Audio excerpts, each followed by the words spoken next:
So, guys, I want to talk about Bryan Danielson and Will Osprey, and I really think that they should have a 60-minute match at Dynasty. And there's a couple of reasons why I do want to say that. That first of all, they have a really good story going on, really. And if you want to have a specialty type of match, you should have a really good story around it. Like there's a game of upmanship, like exchanging victories. This week they're both facing big man wrestlers. So honestly, if you're going to do a 1 hour match and you're going to have, just pinfalls and other things like that, that's like kind of like one-upmanship. So it kind of works together for that. The next thing is that they've not had a 60-minute match since Revolution 2023. So I do think that that would be, appropriate to kind of like repeat that. It's been a long time. You look at how many times AEW has had hardcore matches, so it's actually appropriate to do that. The next thing that it does is that it actually allows AEW to have a smaller card. Like, I do not like it when AEW does something like, okay, I think right now they have like 6 matches or 8 matches for Dynasty. So I don't want to see them do something like say, okay, we're going to add 8 more matches to the card with no build or whatever, really. Because I do think if you do that, then you're saying, okay, AEW is more about bringing people out and making them have a great match without any build, and that's not what AEW should be about. It should be about having great matches with a build instead of Marvel versus Capcom, which means you take 2 wrestlers, you have a really great match, and there's no like story or whatever to that. So I think that that would be good to prevent them from adding matches to the card, because they're like, okay, since that's going to take an hour, we have to work with less. And sometimes, as they say, less is more. The next thing is that it sets up Will Osprey versus MJF, because what happens is that MJF had a 1 hour match with Bryan Danielson.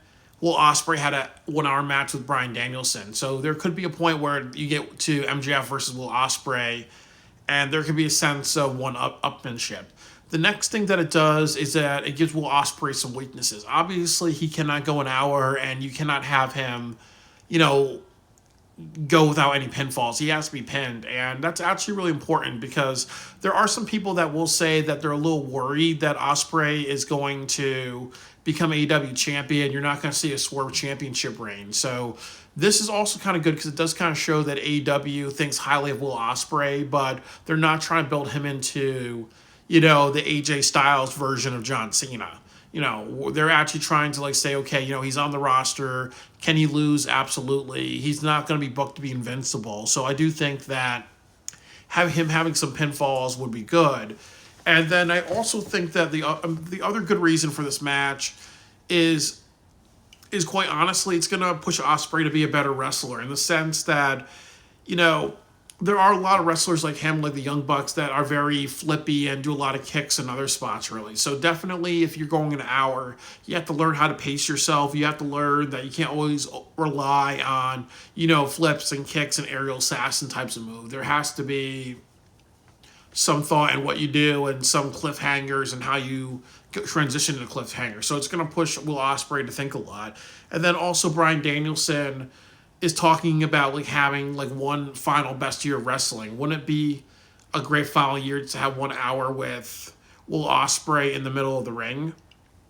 And I would also say that another good thing is that if you do this match, it would be a good starter match, or it would be a good middle main event match, because it should end with Swerve Strickland versus Samoa Joe in a St. Louis death match.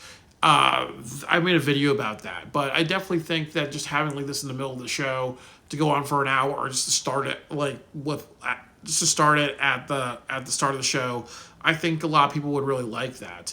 And the other thing that it does is that it sets up a bunch of squash matches. If you want to have like a few matches on the card, like maybe Mercedes Moné has a match, or Chris Statlander has a match, or you have,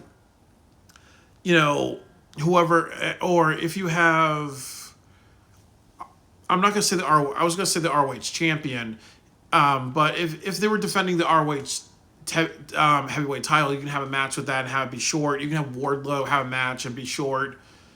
Or you can do like a couple of other things. Really, it allows you to have squash matches or really quick matches. Because the other issue with AEW is that they do overly rely on super long matches.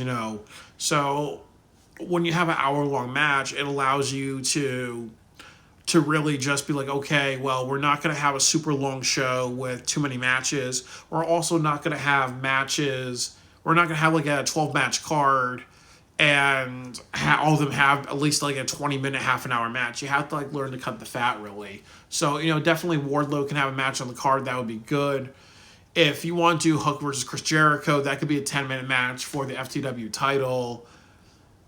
If you want to do something where a wrestler is going to turn heel or whatever, you could actually have that. Like for example, if you want to get the title off of Athena, you can actually have if you wanted the title off of Athena and she's defending the title on the Dynasty show, you could do something with that. So there could always be something where if you're going to have a 1 hour long match, it also allows you more of an opportunity to have a bunch of squash matches, and that's good because AEW needs squash matches for those reasons. You can set up something.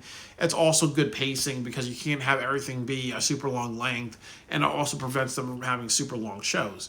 And I think like the last thing that I will say is that definitely it does set up Osprey to be the AEW champion, because if you do something like where his hour-long matches and he puts on like really good performances, you're really going to see what the audience really thinks of Will Osprey. Is he just, a flavor of the month type of thing? Also, I really think that, it kind of shows that he's paid some dues, because like hour-long matches are very hard and very intense. And he has to tell a long story. So when you have like Swerve Strickland versus Will Ospreay, which is a direction they should go into, I really think that you're going to get to a point within that where it shouldn't be a hardcore match. It should be just like a regular singles match, and that be that really. But if you do that, you're kind of like, okay, well, Will Ospreay's been through all this stuff. Swerve Strickland's been through all this stuff. We kind of respect them because they've both kind of done something in AEW, versus like, okay, he's just an NJPW signing. Let's push him to the moon, and let's have him be like a WWE wrestler going to TNA and knocking down a TNA original. And then the last thing that I'll say is that you can actually tell a story with the Don Callis family, because what would happen if Don Callis is on commentary and Hobbs and Takeshita ruin it for both the Blackpool Combat, both Bryan Danielson and Will Ospreay, and then they both join the Blackpool Combat Club? Or what would happen if Don Callis is, if Don Callis, just says, what, Will Ospreay, he's talking about Bryan Danielson being his idol too much. So what happens is that at the very end of the match, when it's very, very climactic, Don Callis has Takeshita and Powerhouse Hobbs come out and beat both of them. And he's like, what, I know that you're going to be a Benedict Arnold, so I'm just beating you in advance. And then you have the Blackpool Combat Club with Will Ospreay versus the Don Callis family.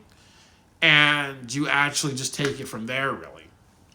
Or another thing that you can do is that you can have Will Ospreay turn heel, and then he actually like low blows Bryan Danielson. Then you have Bryan Danielson, the Blackpool Combat Club versus Will Ospreay and Don Callis and the Don Callis family. That sets up a trios feud. Then you can get to a point where you're like, okay, the Don Callis family actually is doing well. They should actually face the Acclaim for the trios titles, and then they get the trios titles. And then you also get to a point where you can even do something where now the Don Callis family is the top heel faction, and they're going after Swerve Strickland, so you have a good heel and a babyface. And then also, you can even do like gang warfare. It could be the heel Don Callis family with Will Ospreay versus the heel Undisputed Kingdom with Adam Cole and Wardlow. So, there's a lot that you can really do with this, So I do think, watching somebody go an hour and it being interfered or it being a screwy finish, it could really set up a good heel turn and a good heel storyline, and a lot of good option for like a heel and babyface dynamic. So I think for all purposes, I really would love to see an hour-long match between Will Ospreay and Bryan Danielson at Dynasty.